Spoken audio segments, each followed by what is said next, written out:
«Извините, вы Сьерра?» Голос звучал тихо, уверенно и совершенно неожиданно. Сьерра Брукс подняла взгляд от телефона. Ее дружелюбная улыбка уже начинала формироваться, но она замерла, осознав, что смотрит не на официанта.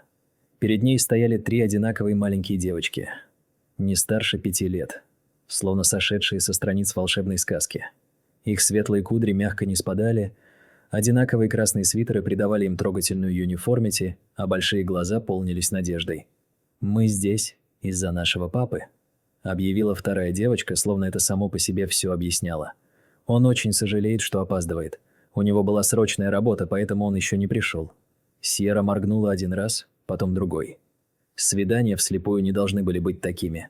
Кафе должно было оставаться тихим и романтичным местом, возможностью проверить, права ли была ее подруга Джейн относительно того загадочного мужчины с самыми добрыми глазами, который, по ее словам, заслуживал кого-то особенного.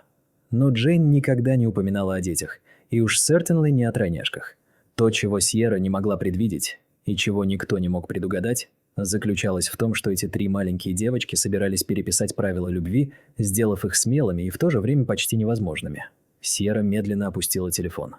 Ее замешательство постепенно уступало место чему-то более мягкому, любопытству, возможно, или даже легкому недоверию. «Простите, вы сказали, что ваш папа прислал вас?» – спросила она. Первая девочка энергично кивнула, и ее кудри весело подпрыгнули. «Ну, не совсем. Он еще не знает, что мы здесь, но он обязательно придет», – вмешалась вторая. «Мы обещаем». Третья мило улыбнулась. «Можно нам сесть с вами? Мы всю неделю ждали встречи с вами». Сьерра оглядела кафе. Некоторые посетители начали замечать эту сцену. Одна женщина улыбнулась с понимающим теплом, а бариста выглянул из-за стойки, явно развлеченный происходящим. «Хорошо», – медленно произнесла Сьерра, указывая на пустые стулья. «Думаю, вам лучше все объяснить». Тройняшки ловко забрались на стулья напротив нее. Они двигались с той синхронизированной легкостью, которую могут обрести только родные братья и сестры, особенно такие, как тройняшки.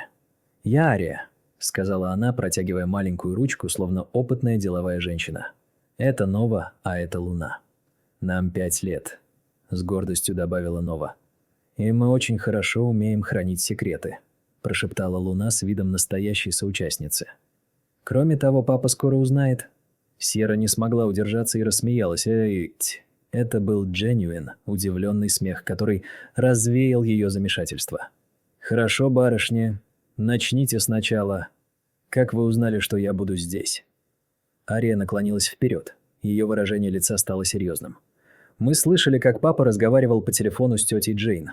Он сказал, что собирается встретиться с кем-то по имени Сьерра в кафе «Роузвуд» в 7 часов. Он казался нервным, очень нервным», – подчеркнула Нова. «Он даже поправлял галстук перед зеркалом». Луна мудро кивнула. «А он никогда не поправляет галстук. Так мы поняли, что это важно». Сердце Сьерры слегка ёкнуло. Она не знала, чувствует ли себя очарованной или обеспокоенной. «И вы решили прийти сюда вместо него?» «Нет, не вместо. Это было до того, как ему пришлось идти на работу», – объяснила Нова. «Что-то сломалось, и ему пришлось это починить.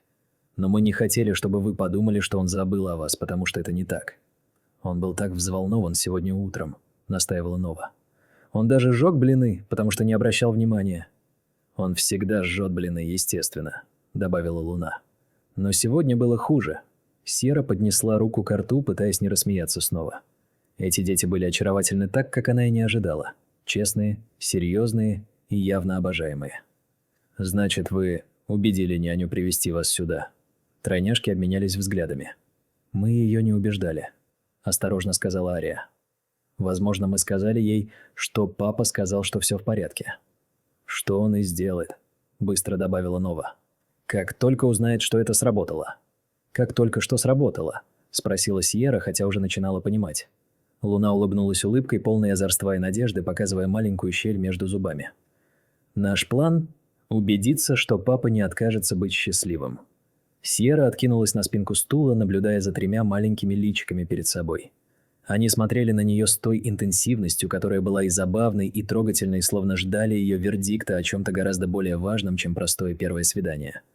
«Ваш папа», – медленно начала Сьерра, – «знает, что вы здесь прямо сейчас». 3 головы одновременно покачались в отрицание. «Он рассердится». Ария подумала. «Возможно, немного, но Ненадолго. Папа не остается сердитым на нас. Он просто делает это лицо. Лицо. «Я люблю вас, но, пожалуйста, не делайте этого снова», — сказала Луна. «А потом он нас обнимает», — заключила она. Сьерра почувствовала, как тепло разливается по ее груди. Она еще не знала этого Дилана Гранта, но уже узнавала о нем через глаза его дочерей. Мужчина, который не сердился, который обнимал вместо того, чтобы кричать, который воспитывал 3 смелых, уверенных и любящих девочек в одиночку. Джейн не упоминала, что он отец-одиночка. Но теперь, сидя напротив этих детей, Сьерра поняла, почему Джейн знала, что она может засомневаться, что будет слишком много думать. Она построила стены вокруг своего сердца после того, как ее помолвка распалась. И последнее, чего, как она думала, хотела, было войти в сложную жизнь другого человека. Но стены, как она узнавала, с трудом сопротивлялись 5-летним девочкам с кудрями и одинаковыми свитерами. «Могу я спросить вас кое о чем?» – нежно сказала Сьерра. «О чем угодно», – ответила Ария. «Почему это так важно для вас? Почему вы идете на все эти хлопоты?» Тройняшки замолчали. Первой заговорила Нова, ее голос теперь стал мягче. «Потому что папа был грустным очень. Очень долго. Он не думает, что мы замечаем, но мы замечаем». Глаза Арии слегка заблестели. «Он улыбается, когда с нами. Но когда думает, что мы не смотрим, он выглядит одиноким». Горло Сьерры сжалось. Она сама чувствовала себя одинокой, знала этот взгляд. Он заботится о нас, готовит завтрак, даже когда его жжет. Помогает нам с домашним заданием, читает нам сказки перед сном. Он лучший папа во всем мире. Но он никогда ничего не делает для себя», – тихо сказала Луна. «Бабушка говорит, что он боится». «Боится чего?» – спросила Сьерра, хотя думала, что знает ответ. «Снова быть раненым», – прошептала Ария. Сьерра ненадолго закрыла глаза. Вот она, недостающая часть. «Их мама», – осторожно начала она, не желая вмешиваться. «Она актриса», – просто сказала Ария. «Теперь она очень знаменита. Мы иногда видим ее по телевизору». «У нее были большие мечты», – объяснила Нова. Ее тон не горький, не грустный, просто фактический, как у детей, принимающих истины, которые не могут изменить. Папа говорит, что она любила нас, но хотела играть больше. И это нормально. Люди могут выбирать». Сердце Сьерры разбилось и восстановилось в тот же миг. Эти девочки были брошены матерью и все же говорили без обиды. Они научились благодати у своего отца даже перед лицом потери. «Папа говорит, что нас достаточно, что ему никто больше не нужен», – добавила Ария. «Но мы думаем, что он ошибается. Он заслуживает кого-то, кто останется», – твердо сказала Нова. Луна потянулась через стол и коснулась руки Сьерры. Ее маленькие пальцы были теплыми. «Тетя Джейн говорит, что вы очень приятная, умная и добрая. Она говорит, что вы были бы идеальной». Сьерра моргнула, сдерживая внезапное жжение в глазах. «Я не знаю, идеальна ли я», – честно сказала она. «Но я хотела бы познакомиться с вашим папой по-настоящему, когда он будет готов». «Он готов», – сказали все 3 одновременно. «Просто он еще не знает этого», – добавила Ария с понимающей улыбкой. 20 минут спустя тройняшки по приглашению Сьерры заказали горячий шоколад и были заняты рассказыванием историй. «Однажды папа пытался заплести нам косички для школы», – рассмеялась Нова. «Это выглядело как птичье гнездо». 3 птичьих гнезда, поправила Луна, и все рассмеялись. Сьерра тоже рассмеялась. Звук был легким и без оговорок. Она не чувствовала себя такой легкой месяцами, возможно, годами. «А вы?» – внезапно спросила Ария, наклонив голову. «У вас есть дети?» Вопрос приземлился мягко, но все равно причинил боль. «Нет», – сказала Сьерра. Ее улыбка уменьшилась на долю. «У меня нет». «Вы хотите?» – спросила Нова. Ее любопытство было невинным. Сьерра колебалась. Это не был разговор для первого свидания, даже для 2-го или 3-го. Но это были необычные обстоятельства, и это были необычные девочки. «Да», – тихо призналась она. «Я всегда думала, что так и будет». Но иногда жизнь складывается совсем не так, как мы планируем. «Почему нет?» – спросила Луна. Сьерра вздохнула. «Я была помолвлена однажды. Мы собирались пожениться, создать семью, но он передумал. А потом я узнала, что иметь детей мне будет очень трудно. Врач сказал, что это не то чтобы невозможно, но крайне маловероятно». Тройняшки восприняли эту новость с торжественностью, свойственной гораздо более взрослым душам. «Это грустно», – мягко произнесла Ария. «Да», – кивнула Сьерра. «Было грустно, но по большей части я уже смирилась с этим». Нова подошла и ласково похлопала ее по руке. «Может быть, вам и не нужно рожать детей самой. Может быть, вам просто нужно найти таких, как мы», – с надеждой добавила Луна. Сьерра затаила дыхание. Но прежде чем она смогла ответить, прежде чем успела хотя бы осмыслить всю грандиозность что предлагали ей эти 3 маленькие девочки, дверь кафе распахнулась. В дверном проеме стоял мужчина, запыхавшийся, с широко раскрытыми глазами. Его галстук сбился на бок, а короткие каштановые волосы были слегка растрепаны. Его взгляд лихорадочно метался по залу, пока не остановился на столике в углу, на 3 светлых макушках, склоненных над горячим шоколадом, и на женщине, сидящей напротив них. На ее лице читалась смесь удивления и очарования. «О, нет», – прошептала Ария. «Он уже здесь», – выдохнул Нова. Луна лишь улыбнулась. Миссия выполнена.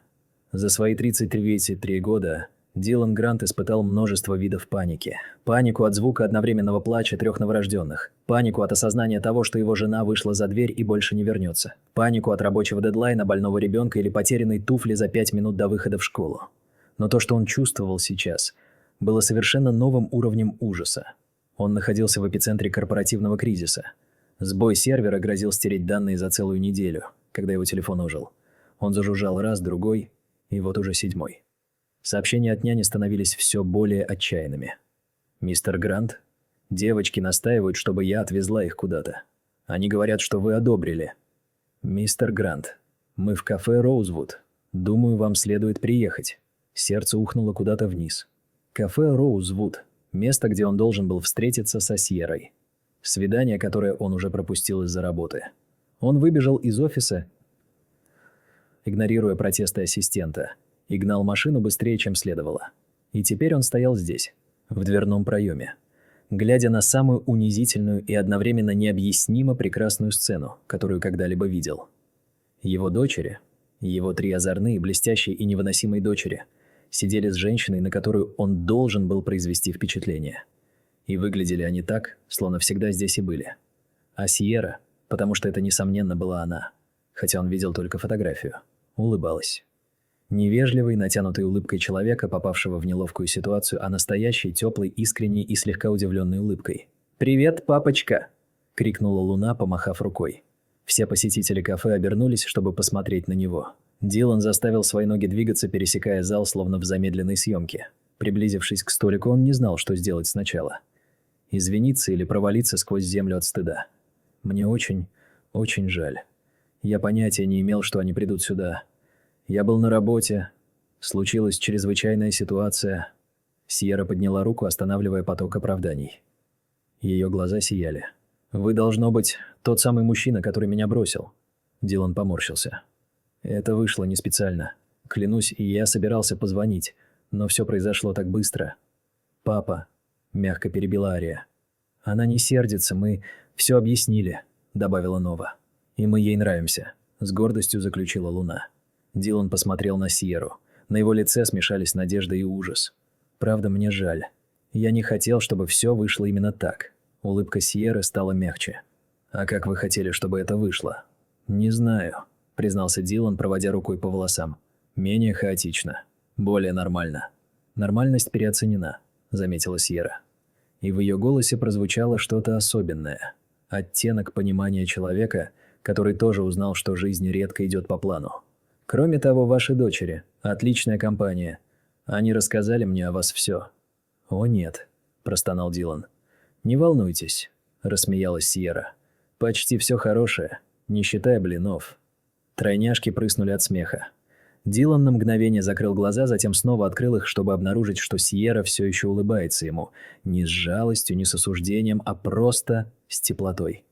«Хотите присесть?» – предложила она. «Наверное, мне следует отвезти их домой», – сказал он, хотя голос его звучал неуверенно. «О!» – быстро воскликнула Ария. «Сьерра могла бы поехать к нам на ужин».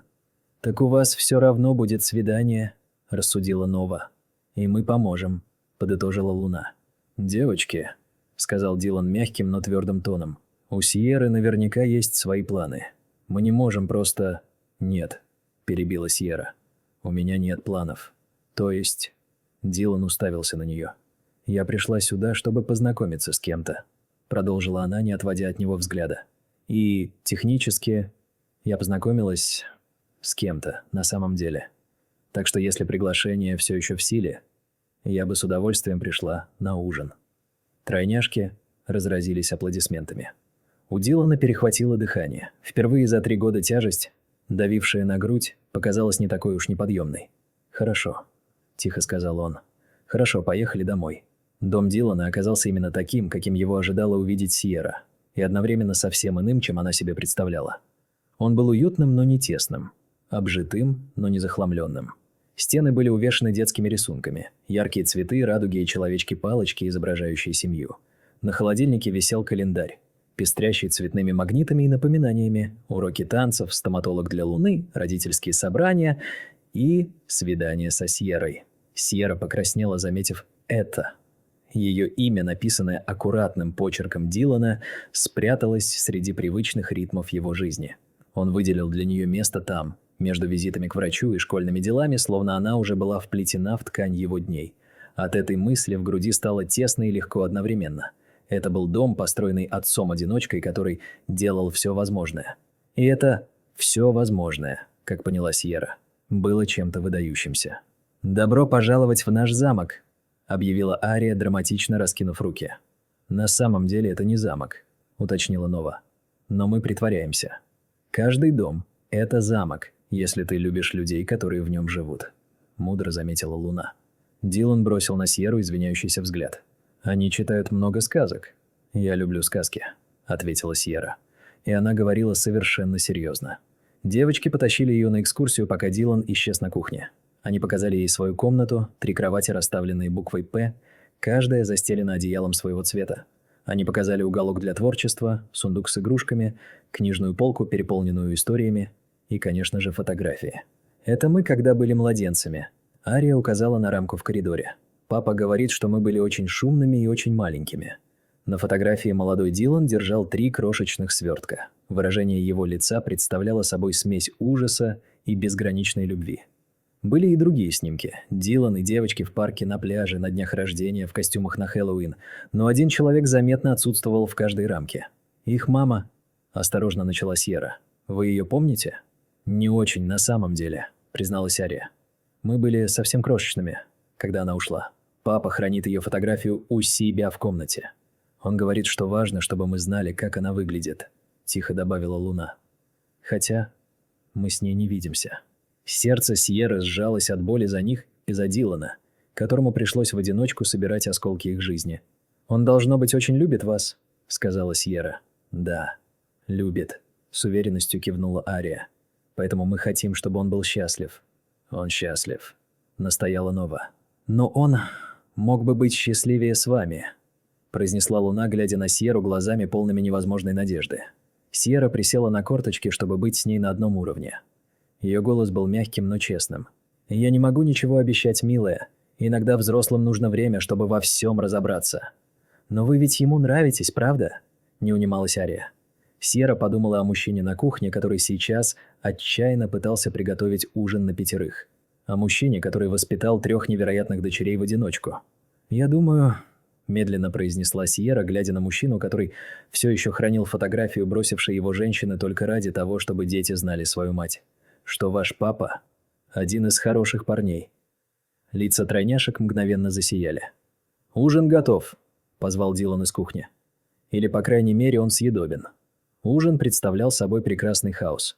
Паста была слегка переварена, чесночный хлеб поджарен неравномерно, а салат состоял практически из одних листьев, но компания подобралась идеальная. Девочки говорили наперебой, перебивая друг друга, рассказывая истории и засыпая Сьерру миллионом вопросов. Дилан время от времени вмешивался с поправками и извинениями. Его уши порозовели от смущения. А Сьерра смеялась смеялась по-настоящему, тем искренним смехом, который рождается от чистой радости, а не из вежливости. «Итак, чем вы занимаетесь?» – спросил Дилан во время короткой паузы, пользуясь возможностью завязать взрослый разговор. «Я генеральный директор», – ответила Сьерра. «Я руковожу некоммерческой организацией, которая помогает детям из неблагополучных семей получить доступ к художественному образованию. «Это потрясающе», — сказал Дилан, и в его голосе звучало неподдельное восхищение. «Это приносит удовлетворение», — кивнула Сьерра. «Я всегда хотела изменить мир, и поскольку я не могла иметь собственных детей...» Она осеклась, осознав, что только что произнесла вслух. За столом повисла тишина. «Простите», — быстро проговорила Сьерра. «Это не совсем подходящая тема для ужина». «Мы уже знаем», — мягко сказала Ария. «Она рассказала нам в кафе». Дилан и Сьерра одновременно посмотрели на девочек. К нему приходило понимание. «Вы рассказали им?» «Они спросили», — ответила Сьерра с легкой виноватой улыбкой. «А я не умею врать детям». Выражение лица Дилана смягчилось. «Мне жаль. Должно быть, это было трудно». «Было», — призналась Сьерра. «Мой жених оставил меня, когда узнал об этом. Он сказал, что не подписывался на такое». Челюсть Дилана напряглась, на скулах заиграли желваки. Вспышка гнева пересекла его лицо. Звучит как идиот. «Папочка!» 3 девочки воскликнули в унисон. «Никаких ругательств», — напомнила ему Ария, погрозив маленьким пальчиком. «Это наше семейное правило», — с серьезностью добавила Нова. «Даже когда люди этого заслуживают», — вмешалась Луна, хотя и кивнула, соглашаясь с чувствами отца. Дилан поднял руки в знак капитуляции. Его уши снова слегка покраснели. «Вы правы, вы правы. Простите, девочки». Сердце Сьерры наполнилось теплом, пока она наблюдала за этим обменом. Эти маленькие девочки призывали отца к ответу с такой невинной убежденностью, а Дилан принимал исправление с благородством и смущенной улыбкой. «Все в порядке», — сказала Сьерра, ее голос смягчился от эмоций. «И они правы. Но между нами, взрослыми, он действительно был немного таким». Дилан бросил на нее понимающий взгляд, который без слов говорил: «Я рад, что вы тоже это видите». «Однако он научил меня кое-чему важному», — продолжила Сьерра. Ее взгляд скользнул по столу. «Чему?» — спросила Луна с любопытством, наклоняясь вперед. «Что семья — это не только биология», — ответила Сьерра, заглядывая в лицо каждому, кто сидел за столом. «Это любовь, присутствие и выбор друг друга каждый день». Она посмотрела на Дилана, и в этот момент между ними что-то произошло. Безмолвное понимание, признание общих ран, которые начали затягиваться. «Да», — тихо произнес Дилан. Его голос был хриплым от нахлынувших чувств. «Именно так». После ужина девочки настояли на том, чтобы показать Сьерре их вечерний ритуал перед сном. Дилан попытался возразить. Ей ни к чему видеть этот бедлам. Но Сьерра жестом остановила его. Она наблюдала, как Дилан читал им сказку. Он менял голос, изображая разных персонажей, и заставлял их смеяться. Она смотрела, как он целовал каждую в лоб, укрывая их одеялами с отработанной легкостью. «Мы любим тебя, папа», — хором сказали они. «А я люблю вас больше», — ответил он так же, как, вероятно, делал каждый вечер. Когда он, наконец, вышел из детской, то обнаружил Сьерру в гостиной. Она стояла и рассматривала фотографии на стене. «Спасибо», — сказал он тихим голосом, — «за то, что были так добры к ним. Вам не нужно было оставаться. Я хотела этого», — честно ответила Сьерра. «Дилан, ваши дочери невероятны. Вы проделали потрясающую работу». «Я делал все, что мог», — вздохнул он. «Но иногда я задаюсь вопросом, достаточно ли этого». «Этого более чем достаточно», — заверила его Сьерра. «Они смелые, добрые и полны любви. И это они получили от вас». Дилан отвел взгляд, сжав челюсти. Их мать ушла, когда им было по 6 месяцев. Она была начинающей актрисой. Начинающей актрисой? Мелисса Харт. Возможно, вы слышали о ней. Сьерра действительно слышала. Все слышали. Мелисса Харт в эти дни была повсюду. На обложках журналов, в фильмах, на церемониях награждения. Она никогда не хотела детей. Продолжил Дилан, понизив голос. Но контрацепция подвела. И внезапно она забеременела тройняшками. Она пыталась, честно пыталась, чтобы все сработало. Но когда им исполнилось полгода, она получила звонок. Приглашение на прослушивание. Очень важное. То самое, которое изменило бы ее карьеру. А девочки тогда болели. Я был на работе, ей пришлось выбирать. И она выбрала прослушивание. И она получила роль. Мягко закончила за него Сьерра. Она сказала, что будет присылать деньги и навещать нас. Но через год даже звонки прекратились. Кулаки Дилана сжались. Я не обижаюсь на нее за то, что она выбрала свою мечту. Но я не могу простить ей того, что она заставила их чувствовать себя недостаточно хорошими. Они так не чувствуют, они знают, что их любят. Благодаря вам. Я начал Дилан. Я позаботился об этом, но я был в ужасе от мысли привести кого-то нового в их жизнь. Что, если я выберу неправильно? Что, если кто-то снова уйдет и разобьет им сердца?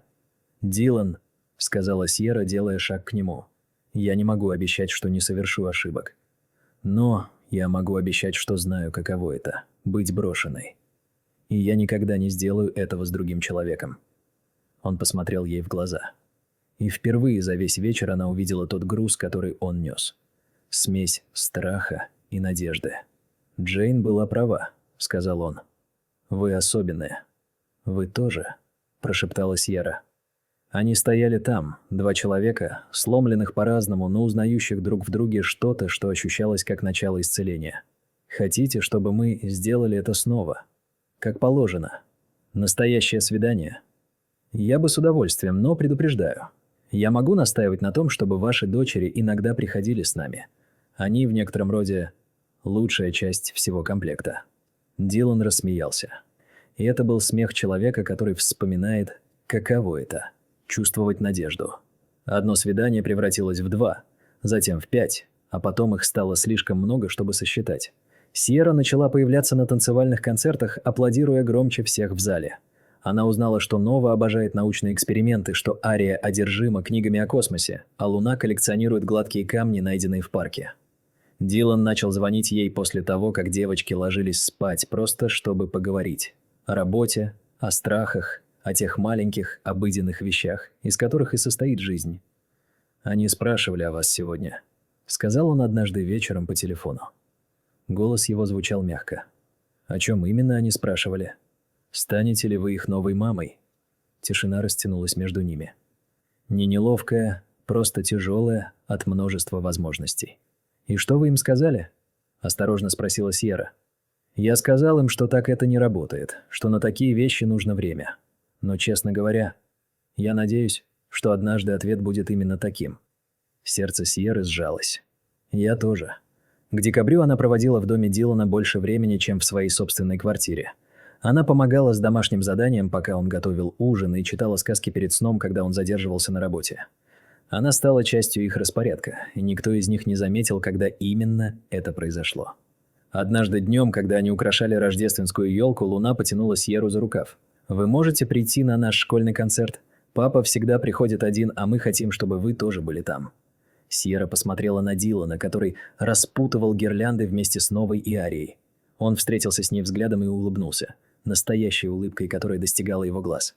«Я бы с удовольствием», — ответила Сьерра. В вечер концерта Сьерра сидела рядом с Диланом в переполненном зале. Когда тройняшки вышли на сцену в своих костюмах ангелов, рука Дилана нашла ее руку. Он не отпускал ее даже после того, как отзвучала последняя песня. Позже, на парковке, пока девочки бежали к машине, Дилан остановился. «Спасибо», — сказал он. «За что? За то, что остались. За то, что появились в нашей жизни. За то, что не убежали, когда все стало сложно». Сьерра крепче сжала его ладонь.